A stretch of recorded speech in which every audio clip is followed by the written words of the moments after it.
Okay, we are asked to find all the zeros of this solution, so we want to solve it. Now, looking at this, you can see that we have a degree of 4, which means we have 4 possible answers. Okay, and when we look at this, first, obviously, always look, is there a really easy, like factorization or something like that? But there's nothing so cool here. That'd be nice, but it's not. So instead, what we're going to do is we're going to use our rational zero theorem to come up with our list of possible real solutions. So to do that, I'm going to look at my constant and my leading coefficient, okay?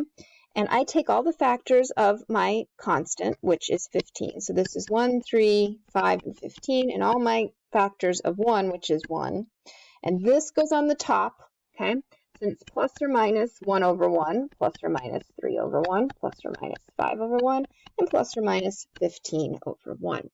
Now you could certainly simply start down this list. There's only 8, not too awful. But what I am going to do instead is I'm going to use Descartes to help me decide where to start. And obviously the longer the list, the more important this is. So first, I'm going to use for my positive real numbers, I'm going to count my sign changes in my original. So I go from 1, 1. So that means I have 1 positive real 0.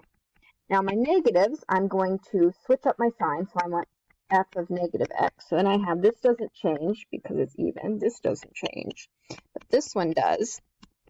And that doesn't change because it's a constant. So I have how many sign changes? Well, 1, 2, 3. So this is 3 or 1 because we always subtract. So I have a lot of options for negative. I could have up to 3, but I know I have 1 of each. So I'm going to start with my negatives just simply because, that seems my best bet. I always just start at the bottom and work up. There's no rhyme or reason to how I start, so I do here. Now when I do my synthetic, I have to put in the 0 for the cubic. Remember, I can't skip it even though it's not there. So remember how this is probably the biggest mistake most people make with the synthetic is forgetting to put that in. So then I bring this down. Negative 1, negative 1, 1, negative 1. That's 1, negative 15.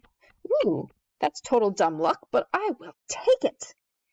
So I have x plus 1, x cubed minus x squared minus x minus 15. So then this here is my first solution. So right here is my working solution. Now, here's the big thing. This is like, make sure we're paying attention here. When you go forward, I can't factor this, right? I look at it. You should always look. Can I factor by grouping? No, if I take an x squared out of that, I don't have matching. I can't do it. I need to keep going. I'm going to keep going with my original list. So I'm going to keep going down this original list, okay? But here's the thing. I need to use this because if I go back and use my original, I'm going to get another cubic, right? I don't want a cubic. I want a quadratic that I could put in the quadratic equation. I want to keep whittling it down. So I only now want to focus on this, okay? So this is the big takeaway here. I want you to make sure you're paying attention to. When I go here now, I'm going to keep checking, but I'm going to check in this. I'm also going to switch at this point. Now remember my negatives. I could have 1 or 3, but I know I'm guaranteed a positive. So I'm going to switch to positives at this point, okay? I'm kind of playing my odds here, okay? So I'm going to bring this down 1. 1 times 1 is 1, so it's a 0. It's a 0, negative 1. That's, no, done. Okay, so now I'm going to try the 3. 1, negative 1, negative 1, negative 15. So 1, 3, 2, 6, 5, 15. Yay! Okay, so I have x plus 1 of my 1. I just from this got x minus 3, and then I have x squared plus 2x plus 5. Now this is a quadratic. I can factor it. I can put in the quadratic. Now when I look at this, I'm first going to see if I can factor. 5 is 1 and 5. Is there any way to add to get to 2? Nope. So quadratic it is. So let's see. So I got that quadratic. And let's see. X is negative b plus or minus b squared minus 4ac over 2a.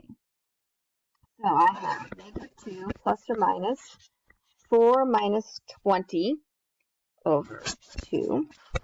So negative 2 plus or minus square root of negative 16 over 2.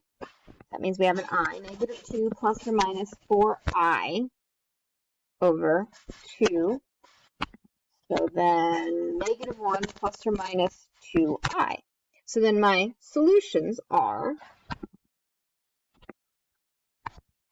x equals, what did I have? Negative 1, 3, and now negative 1 plus or minus 2i. So I have my 4 solutions.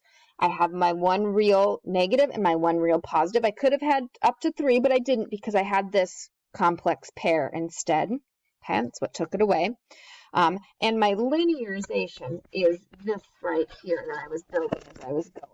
And then this is going to stay as the 2x plus 5. So depending what they asked you, if they wanted the term of linear terms, that would be this. Okay, let me make sure I wrote that right. Yes, I did. And then this would be the list of solutions. In my math lab, often will make you write these separately. Like they'll want, just a heads up, they'll want negative 1 plus 2i and negative 1 minus 2i. They can be a little finicky on that, so just a heads up. Sometimes they're good about taking the plus or minus, sometimes they're not. But hopefully this helps you go through the process. You can see how we're using Descartes to decide what to start with. Really, you're just trial and erroring it, but Descartes is helping you decide where to start. And this is especially important, as I point out, if you have a lot of options. We only had 8. Even if we just started brute forcing it through, wouldn't be too bad.